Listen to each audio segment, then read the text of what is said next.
Entonces, la primera cosa es, por supuesto que el cuidado de la salud y la prestación de servicios de salud, porque el cuidado de la salud es mucho más grande que lo que es la prestación de servicios, que de alguna manera es lo que hacemos aquí en el hospital. El cuidado de la salud tiene un componente político determinante, que cuando el problema de salud es muy importante, toda la geopolítica funciona, ¿no? Pero de alguna manera hay que siempre tener presente que hay un componente político significativo en el cuidado de la salud que hace a que los líderes políticos y la geopolítica o los intereses de los países estén permanentemente participando en la comunicación, en la investigación, en la comunicación y en la interpretación de los fenómenos, cosa que lo vimos claramente en todos los medios de comunicación del mundo. El segundo es, hay fenómenos que son de raigambre cultural, epocal y social. A mí me gusta siempre decir que el que crea que la obesidad es un problema del obeso, no está viendo que en los últimos 20 años un porcentaje muy significativo de la sociedad es obesa. Es decir, que el fenómeno no es de las personas, sino es de la época. Nacer y vivir en esta época te genera un riesgo de ser obeso que es infinitamente mayor de lo que hubiera sido hace 50 años. Entonces el problema no está en el nivel individual. Hay enfermedades que son del comportamiento social de la época. Y no es un tema menor de cuál es la causa raíz, porque si uno no identifica la causa raíz, los tratamientos terminan siendo de bajo impacto. Si uno quiere resolver la obesidad de la sociedad enseñándole a comer y hacer ejercicio, no va a terminar nunca. Es evidente que el problema es mucho más integral, es de la forma de vivir, es de los tipos de alimentos, es de la forma de relacionarnos, es de la forma en que transitamos la vida en este periodo. Así como en otros periodos tendrían otros problemas, pero en este periodo es evidente que hay enfermedades que son epocales y no son individuales. Y de alguna manera acá pasa lo mismo. Esta pandemia puso una enfermedad epocal así brutalmente, que es reseteó la forma de vivir de todo el mundo de golpe. Y las consecuencias de eso las estamos viendo algunas pocas y las seguimos viendo otras muchas. Eso no va a terminar con la desaparición de las olas de casos. Esto es evidente que los sistemas de salud se tienen que readaptar a un escenario donde las sociedades van a priorizar y van a vivir de otras maneras, y las enfermedades se van a expresar y van a digamos, a transitar también de otras maneras, más allá del comportamiento de las sociedades, por otras cuestiones que tienen que ver con el medio ambiente, cosas que ustedes ya saben muy bien. Y por lo tanto, si uno sabe que se trata de gestionar sociedades, las enfermedades epocales, hay que entender los niveles de intervención. Y un nivel, por supuesto, es el individual, no hay ninguna duda. Pero ese nivel es necesario y no suficiente.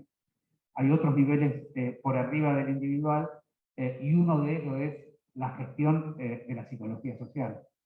Y en eso, al menos yo personalmente hice un esfuerzo enorme, y mucha gente, digamos, así lo sintió y me lo agradece, pero era como remar en dulce de leche corriente en contra, ¿no? Digamos, había todo el día, todo tipo de personalidades en los medios de comunicación, diciendo todo tipo de mensajes digamos, que creían o consideraban que estaban dando un dato biológico, y lo que estaban haciendo es, de alguna manera, ampliando la dificultad de la psicología social, ¿no?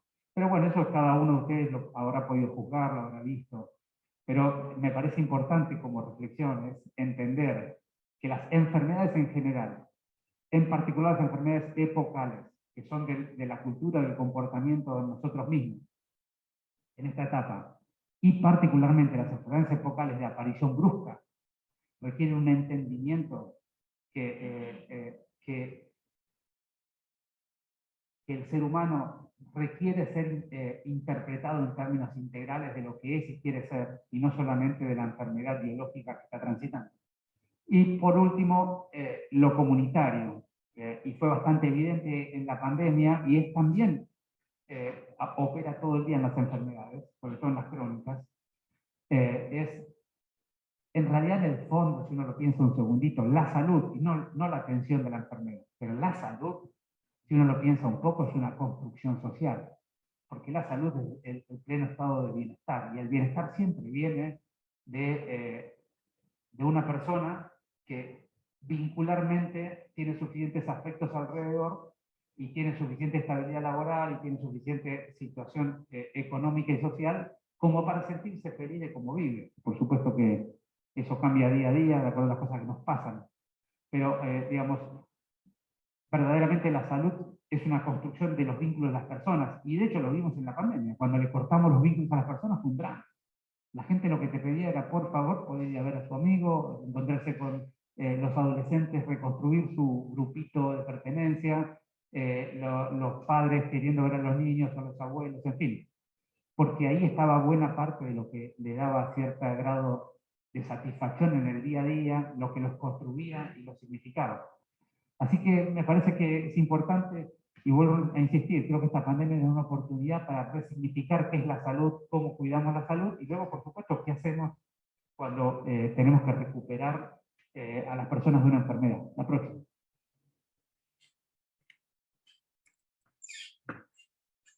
Y entonces, para mí, esta imagen que la usaba yo antes para otras cosas, me volvió a la cabeza para mostrárselas, y me gusta decir que la evolución de las pandemias en las sociedades depende básicamente del nivel ciudadano, del nivel de construcción ciudadana de las personas.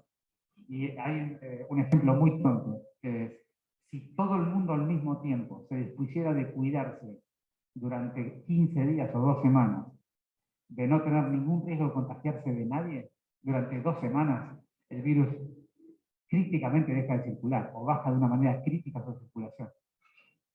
Todo lo que ocurrió fue nuestra propia incapacidad de ponernos de acuerdo en hacer algo todos al mismo tiempo.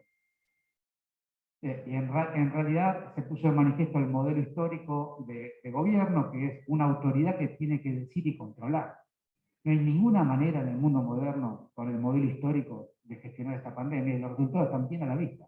Todo el mundo pedía control, punición, que le cobremos multas. Es inmanejable una sociedad moderna de esa manera. Y nadie se preguntaba, ¿y yo hoy qué puedo hacer para aportarle algo a esta sociedad? Hoy, ¿qué puedo hacer especial para cuidarme? Porque si yo me cuido y todos hacemos todo al mismo tiempo, esto se terminó. En vez de plantearse con lo que yo tengo, ¿qué puedo hacer? La pregunta es, esto me angustia, me pone mal, ¿por qué no lo resolvés? Y esa es una mirada relativamente adolescente de los problemas que tenemos en la sociedad, y es algo que deberíamos todos reflexionar para aprender. Porque si reflexionamos sobre eso, seguro que vamos a salir como una sociedad superada que va a poder atajar los otros problemas que tenemos, que son todos de la misma índole. De preguntarnos cada uno, si en vez de pedir al que está en algún lugar que te resuelva lo que te angustia, vos te preguntás, ¿y vos con lo que hay, qué podés aportar en ese problema? ¿No? Pasame la siguiente. Entonces, la otra cosa que pasó es que se expresaron todos los intereses de la sociedad, cosa que no es ni bueno ni malo, es lo que ocurre cuando tenés una sociedad de seres humanos, ¿no? Se expresaron todas las dificultades geopolíticas, las organizaciones gremiales, ni que hablar, con algunas de ellas tuve unos lindos entrecruces, además de asesinos, de niños que me han tratado, digamos, es cada uno mirándose el ombligo, organizaciones académicas, corporaciones económicas, sobre todo aquellas que tienen que ver con los productos o los insumos que se usaban en la pandemia, verdaderamente ayudar un poco. Algunos de ellos generaron bastante confusión en la información de lo que debía y no debería hacerse, o lo que convenía. Organizaciones de sociedad civil, medios de comunicación, expertos y funcionarios públicos, todos metidos en la misma bolsa, cada uno haciendo lo que creía que le convenía o que debía hacer, y la sociedad mirando. Esto es un poco de vuelta, me parece que también es una reflexión para hacer. ¿Cuál es la relación que, digamos, dado que decidimos vivir en un modelo urbano, en una ciudad, cuál es la relación que nos pretendemos dar entre cada uno de nosotros con uno mismo y cada uno de nosotros con el conjunto de pares que tenemos alrededor? Y por supuesto que eso luego se extiende a una nueva dimensión, que es qué relación queremos darnos como seres humanos con el resto de los seres vivos y el planeta en que vivimos, porque eso tiene mucho que ver con esta pandemia. De manera que esas dos relaciones, o tres, la relación con uno mismo y reflexionar cómo va a reaccionar uno frente a una amenaza global o general, Dos, cómo se va a vincular uno con el otro cuando decidió vivir en un lugar donde hay otros, porque uno puede decidir vivir a un lugar donde no hay nadie, pero preferimos vivir con otros porque la vincularidad es parte de nuestra construcción de felicidad y de personalidad. Y cómo pretendemos vincularlos entre nosotros con el medio ambiente, son las tres preguntas que para mí es indispensable que cada uno de nosotros nos hagamos después del tamaño drama que estamos viviendo, ¿no? Pasame la siguiente. Yo no voy a poner ejemplos, pero por supuesto que de cada uno de esos se podría poner ejemplos de qué cosas, cómo funcionaron mal las cosas, pero ya está. Y un poco lo que decíamos al principio, todo quedó a la vista, ¿no? La primera cosa evidente, que las organizaciones internacionales que funcionan para coordinar políticas entre países, al menos en esta pandemia no funcionaron para nada. Fue una catástrofe. La Organización Mundial de la Salud opinaba como si fuera un grupo de expertos.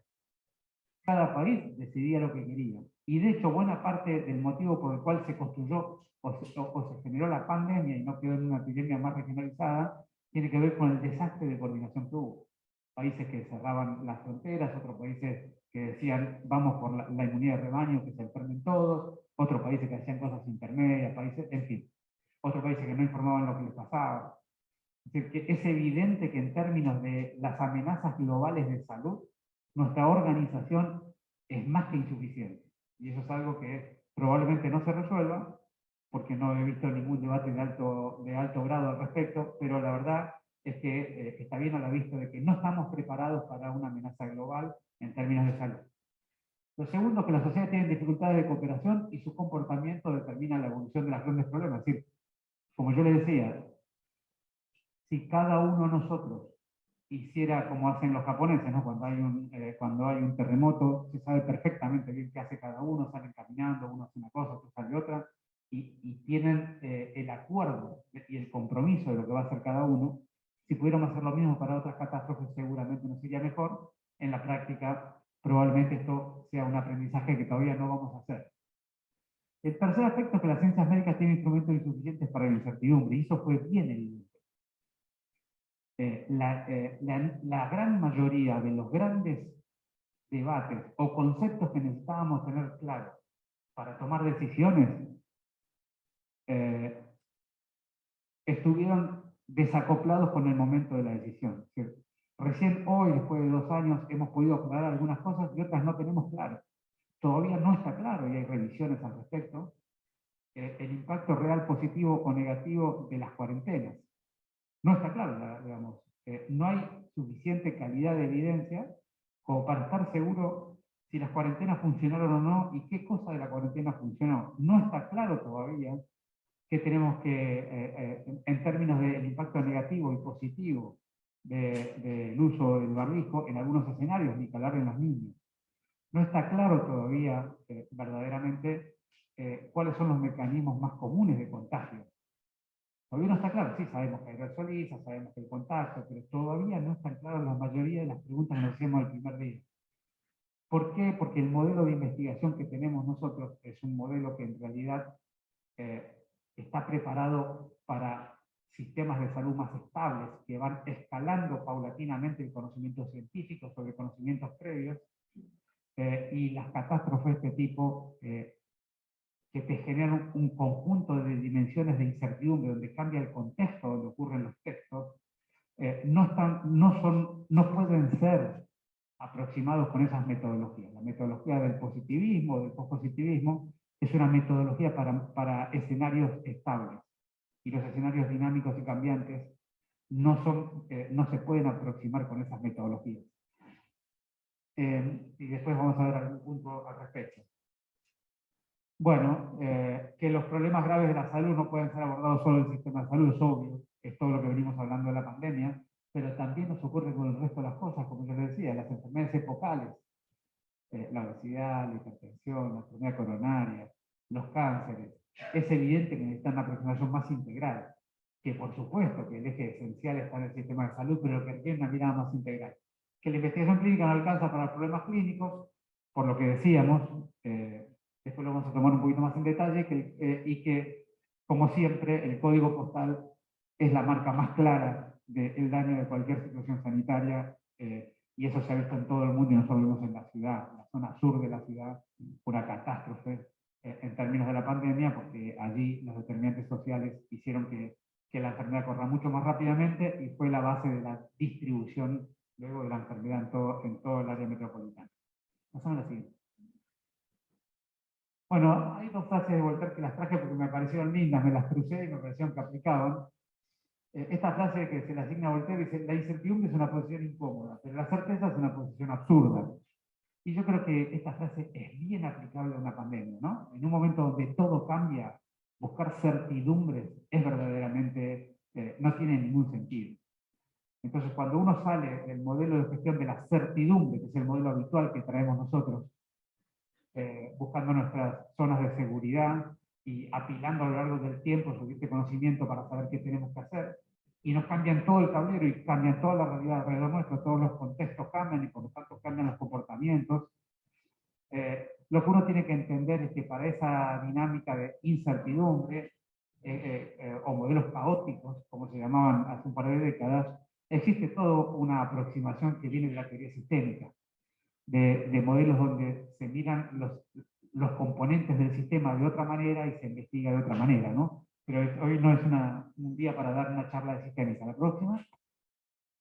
Y la otra, bueno, nos salteamos una, pero no importa, no importa. Así vamos rápido. Esto es lo que les quería contar, ¿no? Digamos, el modelo clásico nuestro es aprender para la reflexión de las experiencias del pasado. De alguna manera es el modelo de investigación clínica, básica, es ir apilando aprendizajes y experiencias sobre lo que nos va pasando y lo que nos ha pasado. Ahora, cuando cambian todos los escenarios, lo que ha pasado ya no se aplica en este modelo y lo que nosotros necesitamos es aprender mientras el futuro emerge, ¿no? Y básicamente cuando uno tiene que aprender de lo que va a venir o va emergiendo, las estrategias de investigación, las estrategias de observación y de reflexión tienen que ser modelos de múltiples aproximaciones a la realidad de pequeños ciclos. Es pareciera ser que esto se comporta así, hago una pequeña intervención, veo cómo impacta esa intervención, veo cómo se comporta. Son esos modelos de que vamos aprendiendo mientras vamos andando y sobre todo requieren de mucha información local. En los modelos sistémicos es muy difícil las generalizaciones, porque el contexto donde uno está y el comportamiento social de la pandemia, y si no, fíjense al principio de todo el mundo decía, no, lo que pasa es que Corea del Sur no tiene casos porque usa una aplicación que ve al metro y medio de los contactos estrechos y es buenísima, qué sé yo. Después la República Checa, no, ellos porque usaron el barbijo muy precozmente y entonces no tienen casos del barbijo. Todo era explicar a posteriori un resultado temporal, circunstancial de esa época por alguna interpretación de alguien que les asignaba causa de ese resultado a algo que les llamaba la atención, ¿no? Después los italianos lo iban mal por tal cosa, porque tenían muchos viejos, y los chinos nadie sabía porque no sabían qué reportaba. Pero básicamente este modelo de querer buscar una causalidad lineal y única a las circunstancias que uno ve epocal, donde se mueve todo el comportamiento social, la cultura, los modelos autoritarios del gobierno, las estrategias sanitarias, los sistemas de salud, es imposible.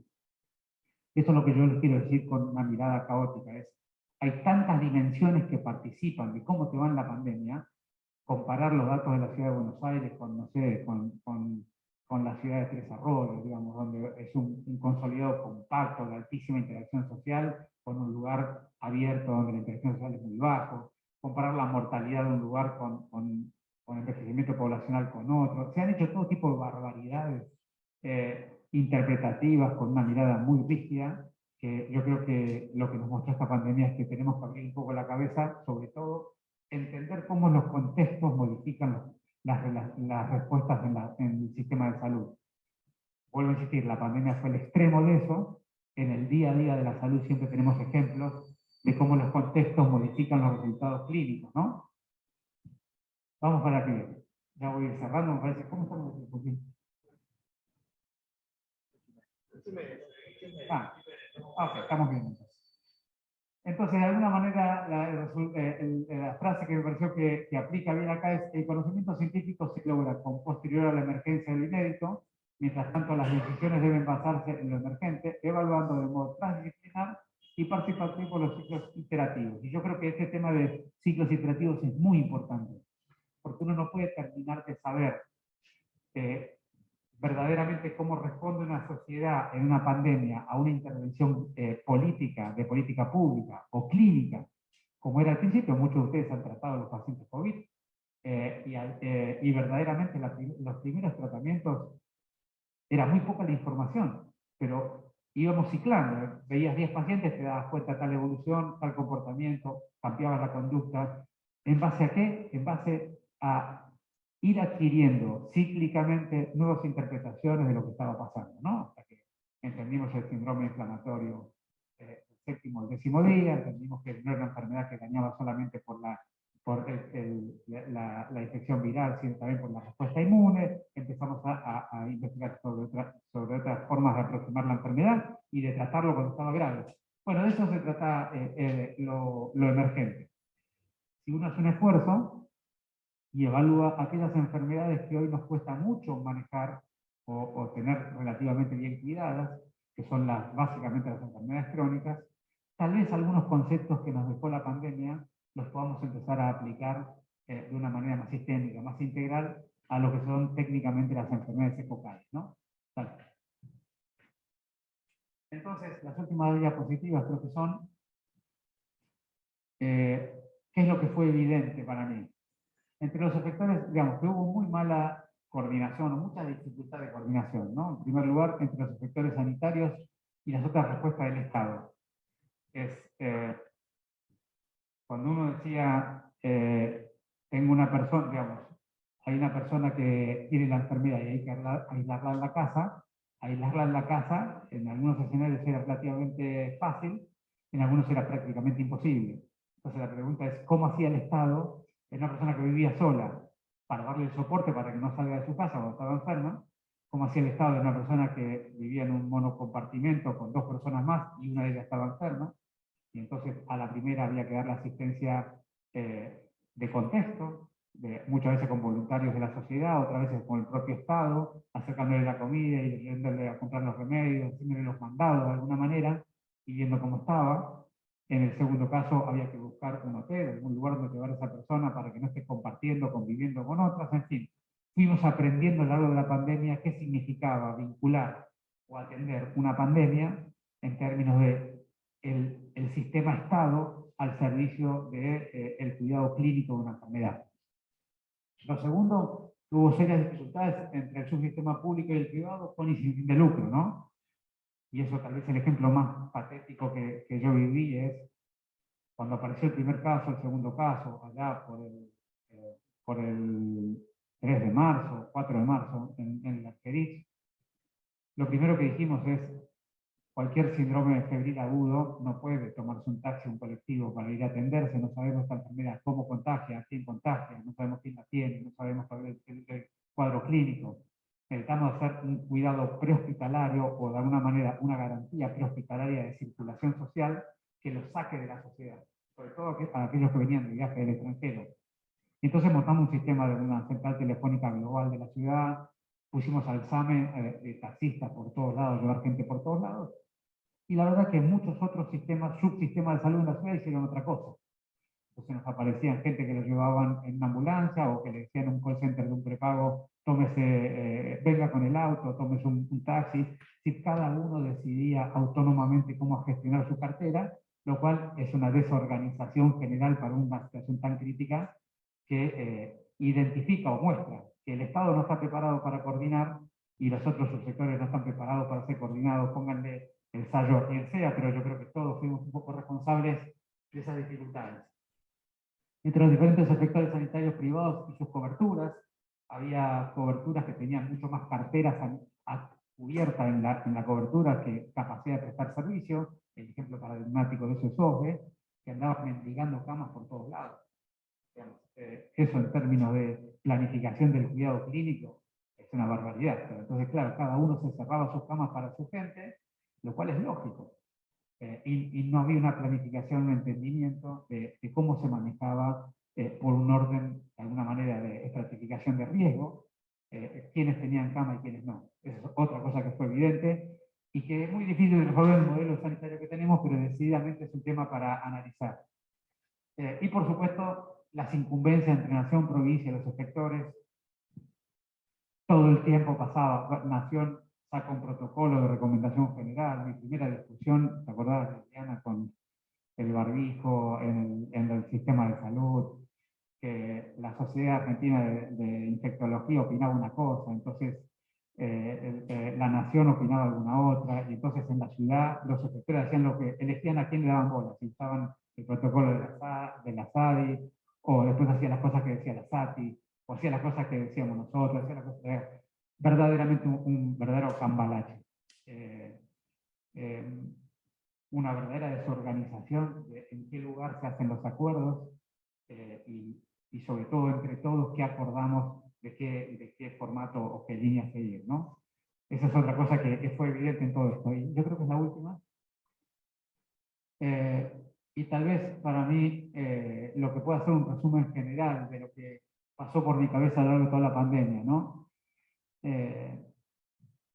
diría que en todas las dimensiones tenemos mucho para aprender. Lo que yo he visto desde mi ministerio en esta pandemia ha sido verdaderamente dramático.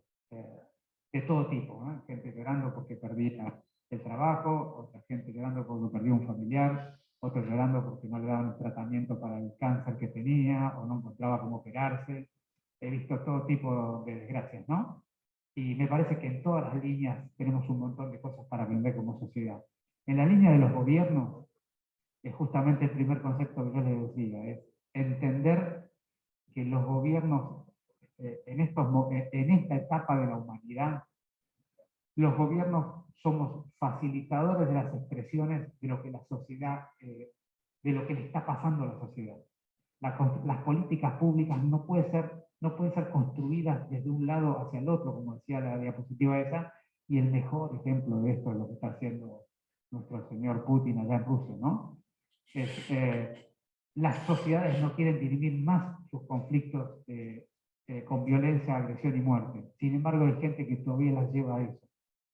Y acá, desde esa gravedad a esto que está acá, tenemos que entender que las políticas públicas son una construcción de un diálogo bidireccional, que hay que entender y utilizar instrumentos para poder acordar políticas públicas. Y la pandemia fue una buena demostración. Si vos le decías a la gente, a partir de mañana hay que hacer tal cosa, y a la gente no le parecía, no lo hacía. Y eso lo hemos visto en varias etapas de la pandemia, en varios lugares de la Argentina. Nosotros siempre, en cada momento, explicábamos con claridad lo que veíamos y lo invitábamos a la sociedad a cuál era la mejor manera de cuidarnos. Y la gente en general, cuando vos dialogás de esa manera, tratás de entender lo que está pasando del otro lado, y acuérdense la discusión de los RAN, de los barrios, de las escuelas, cada una de las cosas que entendimos que la sociedad estaba necesitando otra cosa, nos comimos un tren de frente con los hiper expertos que nos decían que éramos unos animales, unos asesinos. Pero la política pública no puede estar en la cabeza de una persona. La política pública es una construcción social. Porque si no es una construcción social, la gente no la cumple. Entonces está el juego entre lo que vos crees que es perfecto y lo que verdaderamente la sociedad está dispuesta a hacer. Y eso es un aprendizaje para todos, pero particularmente que esta pandemia nos dejó. Bueno, lo voy a hacer muy rápido porque les quiero el tiempo a ustedes. Como sociedad, la interdependencia que tenemos, cuando un grupo no se cuida, este virus quedó definitivamente circulando en la comunidad y ya va a quedar como un virus más de enfermedades respiratorias, básicamente porque fuimos incapaces de entender el grado de interdependencia que teníamos. Y por lo tanto que había que tomar decisiones que nos podían costar individual, colectivamente, como países, había que tomar decisiones inicialmente que nos podían costar a todos, aunque no veíamos el problema todavía, justamente para no tenerlo, ¿no? Y esa falta de aprendizaje es lo que nos llevó a donde estamos, ¿no? Como ciudadanos, por supuesto, esta relación que hay entre el derecho individual y colectivo, que fue tan puesta en discusión públicamente, ¿no? ¿Cómo hacemos como ciudadanos dentro de una sociedad para valorar, sopesar y darle prioridad en cada momento a nuestros derechos individuales y libertades, y cómo esas libertades se vinculan, se relacionan con el derecho del otro, el derecho colectivo, del cuidado común, ¿no? De a ratos nos llevaron a un extremo, de a ratos nos llevaron al otro extremo. Me parece que ese es un diálogo también, un aprendizaje para hacer después de esta catástrofe. Como sistema de salud, bueno, estas dificultades de coordinación que fueron dramáticas, después por supuesto que siempre hay formas de mitigarlas, pero cuando cambia todo tan rápido, siempre uno llega tarde. Como efectores, digamos, básicamente lo que hemos aprendido es que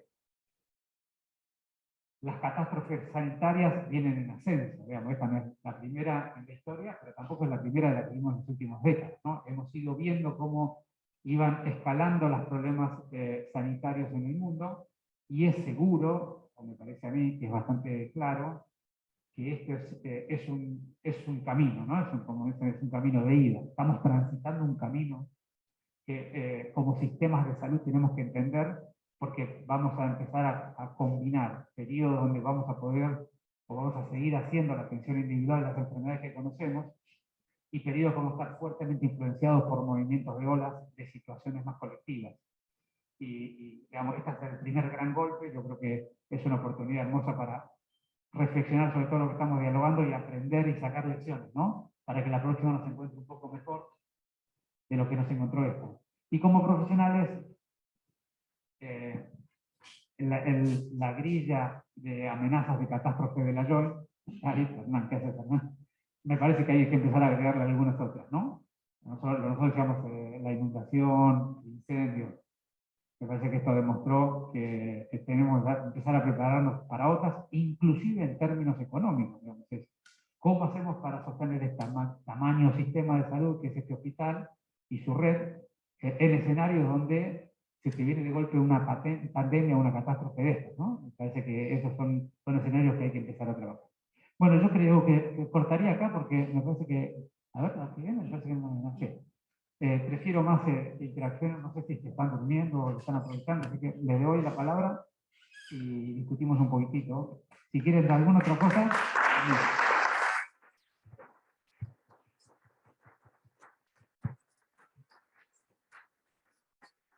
Gracias, Fernán. No sé si usted anda, pero se me escucha bien. Sí, impecable. Aunque no lo crean, me mandó anoche el mail, pero recién me enteré hoy, el profesor independiente y me mandó. Así que yo soy el integrador que todos recordamos más o menos. Así que abrimos ahora las preguntas. Primera mano que veo, despacito. Fernando, primero agradecerte por estar acá, que sobre los agradecimientos y realmente lo valoramos. Yo tengo que hacer una pregunta más del ámbito tuyo personal sobre la pandemia, porque vos hablaste mucho de la enfermedad epocal. Uno puede tener todo el tiempo del mundo, desarrollar las causas, la etiología y los cambios para la obesidad. Es una enfermedad prevalente hace mucho tiempo. Nosotros estábamos con Juan, nos fuimos a un congreso en Miami a principios de marzo, porque había un pueblito en Italia que había muchos casos de COVID, y Juan tuvo la desafortunada idea de venir 2 días más tarde que yo. Yo vine en avión directo y Juan tuvo que venir por Colombia porque le cerraron el aeropuerto, de 48 horas. Esa situación te la traslado a vos, como ministro, donde vos tenés toda tu programación de tu gestión en salud, los déficits o los planes a hacer, y te encontrás con una situación desconocida para vos, para todo el mundo, porque no había nadie que haya vivido una pandemia que te pueda contar su experiencia. Y acá en el hospital vivimos una situación con un comité de crisis que se creó, urgente, que al final, y no es pobre que no ha dormido por unos cuantos meses, pero al final del día, Marcelo tiene que decir, bueno, la política hospitalaria es tal. Construyó su plafón para poder tener una capacidad de decisión en un ambiente micro. ¿Cómo fue tu gestión macro para llegar a tomar tus decisiones? Porque vos no solamente velabas por la salud pública, sino también con la prensa, con la opinión pública, con los ataques personales. Entonces, ¿cómo hiciste para crear y construir tu plafón para tomar decisiones consensuadas, teniendo en la misma mesa sentada seguramente alguien que decía abramos todo, y otro que digamos cerramos todo sin ninguna evidencia de peso para tomar decisión? ¿Cómo hiciste? Bueno, eso es un flor de tema. Yo lo primero que sentí muy profundamente, más allá de que los primeros meses era nada, estar 16 horas por día en el ministerio revisando datos, mirando, discutiendo, analizando, ¿no? Pero eso es más lo pragmático, pero como concepto, la primera sensación más profunda que tuve cuando no con el primer caso, pero ya sobre todo la segunda, tercera semana, donde ya era evidente que era incontrolable la situación, mi sensación más profunda es, de esto yo no entiendo nada. Esa fue la primera sensación. Y la verdad que me salvó bastante. Porque el peor escenario es entrar a un escenario de incertidumbre creyendo que tenés certeza. Así que yo tuve una sensación bien clara, que de esto no sé nada y el sistema como está no sirve para nada. De hecho, nosotros casi como que rehicimos un sistema público de salud paralelo. Si vos mirás las cosas que hicimos, construimos camas de terapia intensiva, construimos guardias en todos los hospitales nuevas, las llamamos unidades febriles, construimos un procedimiento con taxis especialmente que llamamos TUFU, taxis de UFUS, para trasladar gente en taxis preparados para eso. Construimos bases territoriales, llevamos el sistema de salud, sacamos los hospitales, lo llevamos a los barrios, montamos los detectar. Es decir, hicimos un sistema de salud todo en paralelo, mientras fuimos aprendiendo y entendiendo que esta era una enfermedad que básicamente ocurría por el comportamiento de cada ciudadano. Porque en el fondo era por qué ocurrían los contagios, porque la gente hacía cosas que no era conveniente que hagan, pero no tenían por qué saberlo o no lo podían cumplir. Entonces, en vez de preparar un sistema para atender a alguien con el cuadro clínico, hicimos un sistema para insertarnos en la comunidad y entender por qué era el comportamiento, cómo lo podíamos modificar, cómo lo podíamos detectar precozmente.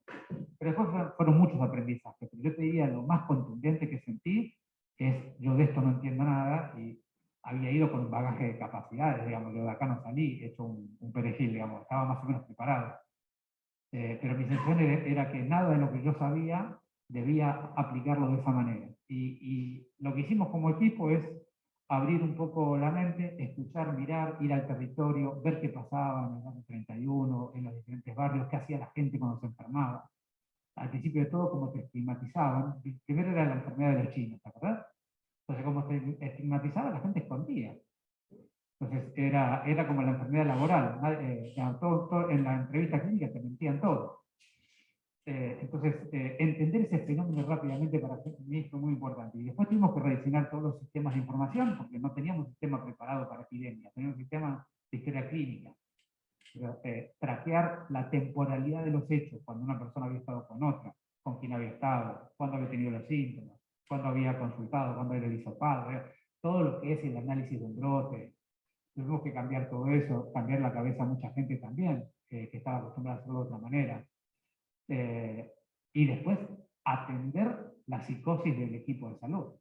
A todos nos pasó. La gente estaba aterrada de enfermarse gravemente, sobre todo las personas con comorbilidad, que hay muchas en el sistema público. La verdad que eso también fue difícil.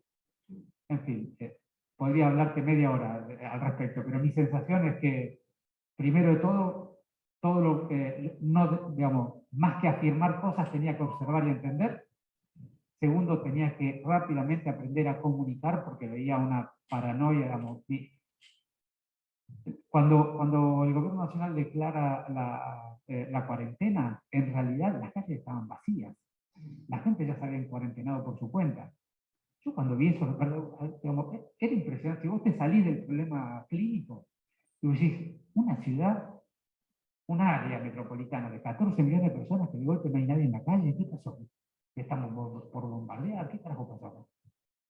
Y a los 5 días el gobierno nacional declara la cuarentena, una semana después las universidades se declaran en huelga, cierran. Había un nivel de psicosis y de miedo que era brutal. Cuando yo vi todo eso dije, wow, esto no se trata de atender al síndrome clínico. Esto va a ir al diablo. ¿Sí? Si cada una de las entidades de la sociedad va a hacer lo que le parezca, y sobre todo por miedo, lo que viene después del miedo y la acción es buscar un culpable y putearlo. Entonces, después de eso venía, ¿quién es el culpable de este daño que me está ocurriendo? Y eso termina en tensión social. Entonces, todo eso es lo primero que pensé cuando lo vi. Después volví a mí, me acordé que era médico, empecé a organizar el sistema de salud. Pero lo primero estuvo todo por fuera del sistema de salud. Primero, muchas gracias por tu tiempo. Y había un ítem que habías puesto, estrategia comunicacional, y como que hablaste, pero te quiero preguntar, ¿cuál fue el aprendizaje o las estrategias en cuanto al manejo de la información, la información que vos referís, que recibís, la cantidad de fake news que hubo, y cómo eso después uno lo vierte a la comunidad? Porque creo que los problemas surgen por problemas de información, o porque se cruzan los momentos, es decir, ¿qué veracidad tenías vos de la información que estabas recibiendo? ¿Cómo la planteabas y de alguna manera cómo la sacabas a la comunidad? Bueno, eso es un flor de tema, sí, lo pasé muy rápido. Y es así. Lo que me pareció es que dado este quilombo general que teníamos a mano, el componente más importante era gestionar la sociedad, porque con políticas públicas no ibas a modificar la realidad. Sí, por supuesto, solidificaban, apoyaban, pero entonces siempre entendí que el foco era la sociedad y siempre me planteaba a mí mismo mantener el foco. Lo único importante que tenés que decir en público es lo que la gente necesita escuchar. No necesitas citar un artículo que leíste anoche, no necesitas discutir con otro experto que vos tenés más razón que él, no necesitas ser el mejor predictor de lo que va a ocurrir, nada de eso necesita la gente. La gente lo que necesita es tener 2 o 3 datos para saber qué carajo hace hoy y qué cosas lo pueden ayudar a protegerse o a cuidarse, y qué puede aportar para poder pasar esto mejor. Y siempre me planteaba mantener foco, cada pregunta cuando te chicanean, te llevan a un lugar de debate, mantener foco, de alguna manera una frase un poco fuerte, pero es, no tenés derecho a pensar en vos en este momento que estás comunicando. No importa que no quedes como un gran sabio, que no hables con las palabras más técnicas. Lo importante es, el que te está escuchando del otro lado va a entender lo que le estás diciendo y le sirve a ese que está escuchando. Y después, por supuesto, para saber qué decir y cómo llegar y cómo mantener ese foco, tratar de empatizar, andar mucho por la calle, escuchar a la gente, para poder entender socialmente qué está pasando, porque a veces uno está en un iglú, donde a cada uno de nosotros creemos que a la gente le pasa lo que le pasa a nuestras 10 personas que nos rodean. Pero básicamente siempre me planteaba 2 ejes: mantener el foco.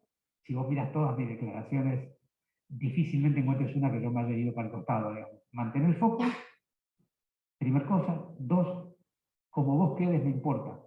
Lo que importa es qué le das al otro, porque si el otro tiene un buen instrumento, vos vas a quedar mejor porque esto va a andar bien. Y esos fueron los 2 ejes rectores que, después de la primera conferencia que estaba un poco nerviosa, una que hice con Ginés, con el primer caso, que me recuerdo tratando de explicar técnicamente lo que estaba ocurriendo, y dije, esto no tiene ningún sentido. Y a partir de ahí entré en otra dinámica, que es un poco la que ustedes vieron en el público, ¿no? Sí, con la línea que más estaba Oscar y Juan. Un punto es la comunicación, como lo acaba de detallar, hacia la afuera. Sentado para el piso. Mi pregunta está en el adentro. Profesor, pero ¿cómo haces para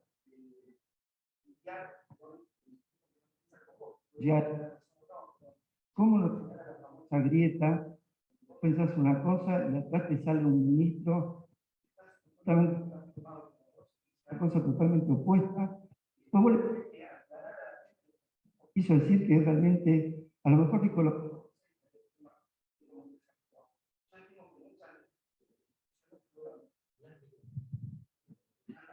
Muy rápido, lo que dice, pregunta Carlos, es, más allá de la comunicación a la comunidad, cómo era el debate interno entre los ministros, las miradas diferentes, las políticas encontradas. Mira, yo lo primero que entendí y actué en consecuencia es que nadie, a diferencia, varias veces me retaron a ir a debates de evidencia. De hecho, ahora me están retando nuevamente por el tema del barbijo de los chicos. La evidencia que tenemos de esta enfermedad, cualquiera que la rasque y que la mire con metodología, verdaderamente, es de una pobreza. Entonces, cualquiera que crea que tiene evidencia para afirmar lo que dice, lo primero que uno sabe es que no tiene mucho rigor en cómo está leyendo lo que está leyendo, ¿no? Entonces, lo primero que me parece importante aclarar es, dado que la evidencia es de baja calidad, cualquier evaluación que uno haga entiende que es de baja calidad porque una pandemia no te permite hacer experimentos controlados con grupo control, digamos. Esto es una catástrofe donde son todas asociaciones temporales de intervenciones y resultados en el medio de que el resultado en realidad depende globalmente de un montón de dimensiones que están en la fase social y individual y no tanto en lo biológico. Pero en todo caso, mi argumento es así. Nunca creí que yo tenía la verdad, tampoco creí que el otro la tenía. Y entonces, en cada momento, como decíamos en las reuniones de gobierno, con la mejor evidencia posible, y sobre todo, valorando sobre todo los datos propios, proponerle a la gente lo que uno cree y debe. Entonces yo nunca dije, esto es así y aquel está equivocado. No me viste nunca diciendo eso. Sí han dicho que yo estoy equivocado. Pero nunca he hecho eso. ¿Por qué? Porque siempre entendí que los instrumentos y los elementos que tenemos de juicio son suficientemente inexactos como para no creer que hay una sola forma de aproximar esto. Y en la práctica, vos fíjate cómo fue circulando, digamos, cada vez que nos plantamos y dijimos acá hay que hacer un giro, porque los pocos datos que estamos viendo, nosotros nos basábamos en esta lógica. Toda política pública intenta mejorar la situación epidémica, pero toda política pública genera un daño en la sociedad que hay que saber medir. Y casi ningún trabajo hace esa evaluación de los impactos negativos y positivos y los pone a la vista. Entonces, no es que, por supuesto que si vos le pones barbijo a todos los chicos hasta jardín de infantes, puede haber algún contagio menor. La pregunta es, ¿y ese marginal de contagio, contra qué daño va? ¿Cómo se mide? Y como la evidencia no es suficientemente contundente, en algún momento tiene que tener un criterio clínico o una estrategia de alguna manera de el mal menor o una estrategia de precautoria de frente a esta duda, precautoriamente voy a tomar esta decisión. De vuelta, en cada momento tomamos las decisiones que creíamos que eran las mejores. La verdad es que nunca me enganché y nunca contesté a ninguna crítica, porque en el fondo creía que las críticas que me hacían eran potencialmente válidas. Y eso lo necesitan de mala manera. Pero yo qué sé. Ahora, con los elementos que yo tengo, con mi manera aprendida de pensar, y con los datos de la realidad que estoy viendo, a mí me parece que este es el camino. Y eso es un poco lo que fuimos proponiendo en el gobierno permanentemente. Marcelo, ¿no? Luego con esto. No sé si era el micrófono. Y gracias, Fernán, por el momento de reflexión. Una pregunta sacándote del plan nacional para ir al internacional. ¿A qué atribuís que un organismo como la Organización Mundial de la Salud haya tenido un rol tan errático y poco representativo? Si es un tema político, si es un tema comunicacional, y pensás que a nivel internacional aprendimos algo para el futuro, que una situación similar, por ejemplo, un aislamiento corto, intenso y generalizado, coordinado, podría ser una situación factible? De la OMS, a mí me parece que lo que le pasó a la OMS le pasó a muchas sociedades científicas, y es quisieron aproximar un escenario de una enorme incertidumbre con metodologías positivistas digamos, de un ensayo con grupo control que pueda documentar o demostrar alguna evidencia. Y entonces intentaron siempre buscar una evidencia de cierta calidad para opinar, habitualmente, y cuando no tenían la evidencia suficiente decían no hay evidencia de tal cosa, los periodistas se lo traducían en no corresponde, que no es lo mismo, y entonces la OMS dice que no corresponde, la OMS dice que no hace falta, llegó tarde a todos lados. Vuelvo a insistir, esa es la base del aprendizaje para mí de la investigación clínica que deja esta pandemia. Los escenarios de mucho cambio, muy dinámicos, requieren una aproximación diferente a los modelos de investigación que tenemos nosotros montados para situaciones más estables, de enfermedades históricas de la humanidad. Esa es mi opinión. Lo segundo es, me habías preguntado sobre... Si de acá a futuro, esto, inclusive a nivel de la OMS, deja una enseñanza de un abordaje diferente. Bueno, nosotros tenemos una oportunidad tremenda, que es el mundo se paró durante 2 años y todos la ligamos. Y eso no es una oportunidad para replantearte cómo arrancar. Yo creo que efectivamente, esos replanteos en las comunidades existen. Tal vez los lugares donde menos se están replanteando es en los sitios de toma de decisión. Pero cuando las comunidades y las sociedades evolucionan su manera de pensar, finalmente eso llega en algún momento a una transformación de los decisores. Yo veo como que los decisores están buscando cómo retomar la forma histórica de decidir y por lo tanto tratando de dejar parte del dolor como una parte negada de la historia, ¿no? Fue demasiado doloroso, neguémoslo, vamos de vuelta para adelante. Las reaperturas de la ciudad, toda esta mirada de volvamos a la normalidad, es como un boxeador que le pegaron una piña, cayó al piso y se quiere parar rápido de vuelta como si sigo boxeando, ¿no? Eso en algunas personas puede ocurrir. Yo creo que en el fondo esta catástrofe va a dejar una huella y efectivamente van a ir cambiando algunos modelos, sobre todo desde mi mirada de lo que yo estoy haciendo ahora, de la estrategia de las políticas públicas. Pero la pandemia demostró que las políticas públicas requieren consensos, requieren identificar lo que la mayoría de las personas creen que es razonable.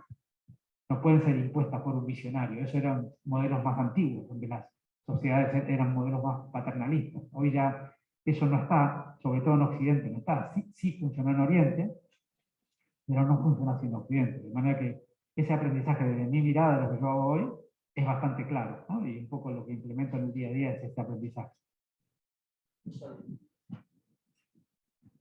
Hola, muchas gracias Hernán por todo esto. Particularmente cuando hacías referencia a la integración del sistema de salud, ¿no?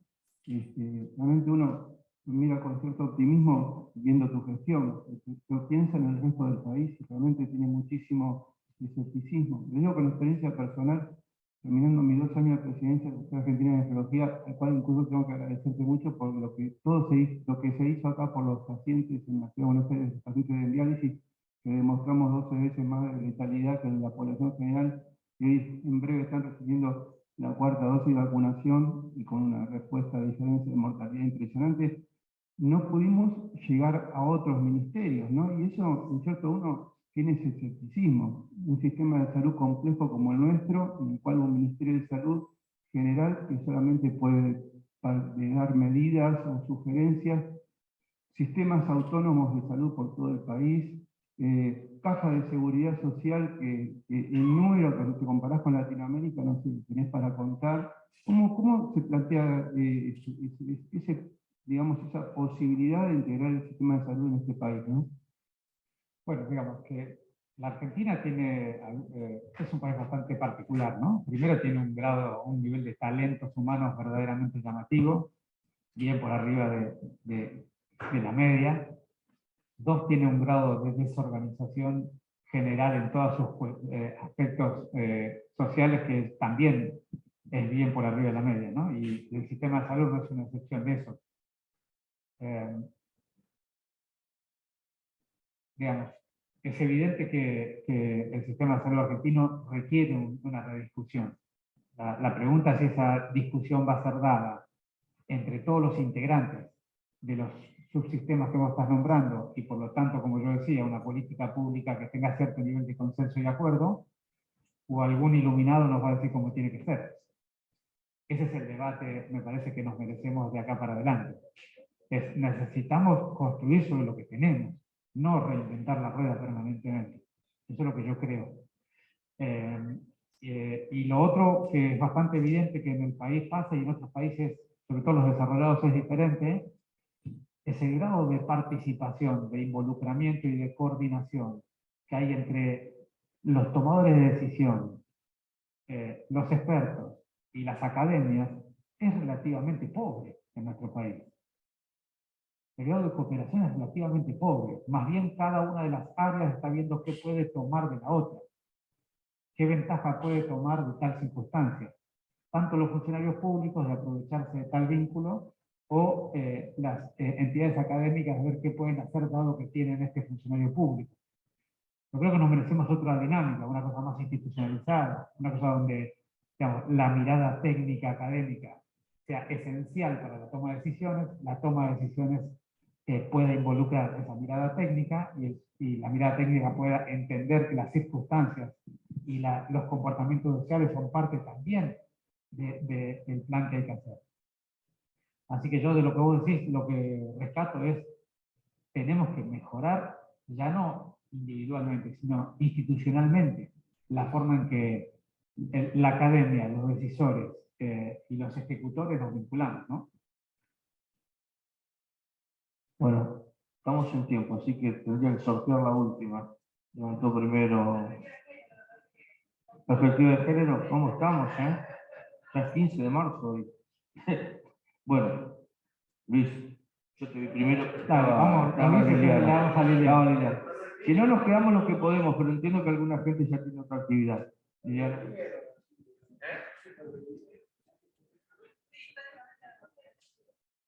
Felicitaciones, gracias. La comunicación creo que es uno de los problemas más grandes del ser humano. Hay situaciones en las cuales uno tiene evidencia. Lo que pasó en ciertas terapias intensivas, que era el uso prolongado de guantes entre pacientes, incluso con utilización de alcohol que aumenta la permeabilidad del guante y aumenta la transmisión de bacterias, junto a un exagerado uso de antibióticos, llevó a un incremento de la resistencia como nunca habíamos visto antes, no solo en Argentina, sino en el mundo, porque lo publicó hasta el CDC. Pero me gustaría saber cómo hubieras enfrentado vos a un centro de terapia intensiva o a una unidad, a sus médicos, cómo le hubieras tratado de hacer reflexionar sobre el impacto que podría tener eso. Bueno, sí, cuando yo hablaba de evidencia relativamente pobre, me estoy refiriendo a lo que hacían las políticas públicas, ¿no? Porque son escenarios de ensayos clínicos poblacionales que no tienen grupo control, digamos, son todos trabajos ecológicos, por llamarlo de alguna manera, ¿no? La enorme mayoría de las publicaciones de las grandes revistas, porque la otra cosa que vimos es que las grandes revistas, dada la pandemia, tuvieron que bajar significativamente los criterios de calidad de publicación. Andar dentro de un año a mandar algún trabajo de lo que publicaba el New England, el Lancet, o cualquiera de ellos, con la calidad de lo que han publicado, ¿no? Pero yo me refería sobre todo a lo que hacía a las decisiones de política pública, ¿no? No a lo que está diciendo vos, que hay, digamos que hay un montón de otros ejemplos. Mira, yo transité 2 años en una situación bastante compleja y por supuesto que como todo momento de tamaña dificultad, si sos una persona que tiende a abrir la cabeza, tenés una tamaña aprendizaje, ¿no? Así que transité un camino de mucho aprendizaje personal, amplié mucho mi mirada de lo que había aprendido acá en el hospital, la verdad que entendí muchas cosas que aquí todavía no las había procesado suficientemente bien, pero cada vez es más claro que cuando uno hace gestión sanitaria, hace gestión mediada. La gestión que uno hace está mediada por gente autónoma, inteligente y más capacitada que uno. La gestión sanitaria, yo tuve que definir hoy la gestión sanitaria, es la gestión de un sistema donde al que vos le tenés que decir cómo vamos a trabajar, no tiene por qué obedecerte, sabe más que vos y está más capacitado que vos para decidir cómo hacerlo. Entonces, dado esa dinámica que vos gestionás mediado por alguien que te supera, en cada uno de los puntos te supera a vos mismo, lo que vos tenés es una mirada más integral, podés agregar una mirada más estratégica. La pregunta es cómo combinás una mirada integral y estratégica con los saberes particulares o específicos de cada profesional. Y ese es el gran secreto de la gestión de un hospital, de una sala de internación, como decís vos para mí. Donde los saberes son de diferentes dimensiones, pero todos son indispensables. Entonces, si vos me hubieras puesto a mí en la sala de terapia intensiva de este hospital en esta pandemia, con lo que he aprendido, lo primero que haría es un encuentro cotidiano sobre los aprendizajes del día. Así, me llevas a un lugar totalmente inexplorado como es una pandemia, y somos 80 personas entre los enfermeros, los profesionales, los médicos, no importa, los técnicos, todas las personas que están allí. ¿Y hoy qué aprendimos? Yo hablaba muchas veces con Silvana cuando volvía a casa y le decía, y reflexionamos sobre lo que había aprendido en el día, qué había pasado y qué había podido aprender. Porque así es la incertidumbre, es el aprendizaje colectivo de miradas diversas del tránsito del corto plazo. Por supuesto que sobre esos aprendizajes que son subjetivos, luego tenés que hacer objetivamente las mediciones, pero la base del aprendizaje, donde vos te haces las preguntas, es sobre lo que te está pasando. Porque una situación muy parecida un año anterior no tiene nada que ver con esta. Parece lo mismo, pero ya no es lo mismo. Entonces, digamos, ¿qué hubiera hecho yo en una sala? Es básicamente ciclos de aprendizaje compartido, y sobre esos ciclos de aprendizaje compartido, los modelos de registro de datos que nos permitan contestar, aunque sea parcialmente, las preguntas que tenemos. Eso es lo que yo hubiera hecho, y de hecho es un poco lo que hicimos en el Ministerio durante toda la pandemia. Parece, Juan, habilitar algunas preguntas de la gente remota. Felipe Lele. Hola. Hay dos preguntas. La primera es, bueno, buen día, dados los inconvenientes del abastecimiento de algunos productos necesarios para la atención, en su mayoría importados, ¿se piensa en políticas para fomentar la producción nacional? Sí, sin ninguna duda. Fue un drama eso. Digamos, de ratos no teníamos biorelajantes, no había los tratamientos más básicos para los pacientes ventilados. Creo que decididamente la autonomía del país tiene que ver también con la capacidad del país de tener los insumos básicos necesarios. Yo creo que eso hay que seguir trabajando. ¿Terminamos o la última? Terminamos. Bueno. Luisito, me va a matar. Última, pero última de verdad. Se nos va la gente y Ignacio tiene que trabajar. No, bueno, pero podemos dividir el tiempo que nos haga. No, para, coincido con todo lo que vos mostraste. Tal vez tengo una visión un poquito más optimista de estos resultados en función de la situación previa.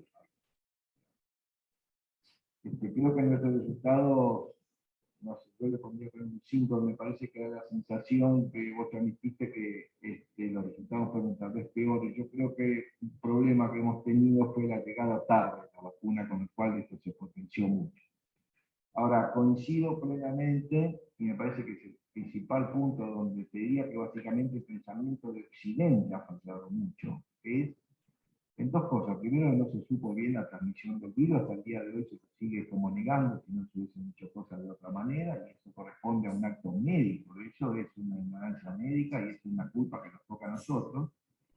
Y el otro punto, que el mundo occidental, muy centrado en el mí, yo, digamos, veía a los gobiernos como un enemigo, por algunas medidas que se iban generando, y no se dio cuenta que el enemigo era el virus. Entonces, entre que no sabíamos cómo se transmitía, el enemigo era el virus, yo creo que surgieron todas las cosas que vos estás diciendo, que cada uno iba tomando soluciones parciales, no hacía caso, no se concentraba, no había como un orden, tal vez, no sé si hegemónico, un orden, entre comillas, de manejo operativo científico en la mejor medida que se podía lograr, y se iban armando soluciones individuales por cada distrito, por cada universidad, por cada hospital. Totalmente iba tomando la biografía cada grupo como le interesaba. Así que ese punto de vista me parece que el Occidente realmente está claudicando en su estructura. La pandemia lo pasó por encima, cosa que no pasó en el tiempo. O sea, es como para reflexionar, digamos, internamente en nuestra manera de pensar y de ser. Porque en un lado hay los resultados y en el otro realmente nos pasaron por encima. Y encima Occidente hoy está queriendo entrar en guerra, lo cual ya es una locura total. Yo creo que es una muy buena oportunidad para repensar todos los sistemas, pero también tenemos que ver realmente, como bien mostraste vos, mucho los efectos intrínsecos que nos están llevando a esto, ¿no? Estamos en un punto de inflexión, o los corregimos o los podemos empeorar, ¿eh? Sí, yo cuando hablé, no quise representar de que fue todo dramático o todo mal manejado de ninguna manera. Yo lo que trato de hacer es, de tamaño o daño, cuáles son los máximos aprendizajes que podemos sacar. Pero yendo a tu pregunta más de fondo, es evidente que los países donde las personas tienen libertades individuales tienen más dificultades para coordinar las respuestas frente a catástrofes. Pero justamente, digamos, al menos yo tengo la convicción de que encontrar un buen equilibrio entre esas libertades individuales y la respuesta a una catástrofe es superador de a los modelos donde los países han tenido gran respuesta, como puede ser el sudeste asiático, pero la verdad sobre un formato donde las libertades son mucho menores, ¿no? Así que yo creo que lo que hay que Occidente ha tenido más dificultad porque justamente tiene algunos valores que en otros lugares no están. El secreto no es discutir esos valores para mí, sino el secreto es con esos valores cómo hacemos para responder de una manera más apropiada. Centrado no en que me impones lo que tengo que hacer, sino centrado en que comprendo que conviene y que, digamos, la circunstancia histórica en que estoy y por lo tanto tomo autónomamente la decisión correcta. Yo creo que a eso siempre yo lo llamaba construir ciudadanía. Una persona que está suficientemente informada y es suficientemente libre para decidir lo que le conviene y lo que nos conviene como sociedad. Para mí ese es un derrotero, el derrotero apropiado para Occidente y espero que, nada, que el paso del tiempo y la reflexión y el debate sobre la pandemia nos vaya llevando hacia ese lugar, hacia construir ciudadanía, personas que saben balancear sus autonomías y libertades que tienen que ser plenas, al mismo tiempo que son capaces de decidir autónomamente cuidarse a sí y a los otros en un contexto social. Bueno, Fernán, muchísimas gracias. En nombre del Servicio de Cirugía General y de toda la institución, y en el mío, de nuestra relación personal, por tu generosidad, por tu tiempo. Así que nada, no hubiéramos querido algunos estar más. Hay muchas igual obligaciones y responsabilidades de todos lados. Así que gracias. Si querés cerrar, desde acá un saludo y un aplauso grande.